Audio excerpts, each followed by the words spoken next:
बिस्मिल्लाहिर्रहमानिर्रहीम। आज मैं आप लोगों को एक ऐसी चीज़ बता रहा हूँ कि जो हमारे पड़ोसी मुल्क ने एक कारनामा अंजाम दिया है, सही है। इंडिया ने ये कारनामा अंजाम दिया है कि रॉकेट चांद पे भेज दिया। अपना पहला साइंटिस्ट या पहला शख्स चांद पे आज उतारा है, सही है।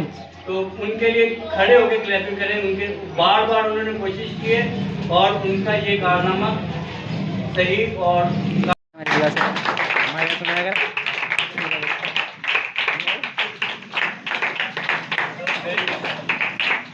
इसकी वजह ये है कि उन्होंने पहले तजुर्बा किया था, उस तजुर्बे में फेल हो गए थे, तो पूरी दुनिया ने उनका मजाक बनाया था, सही है।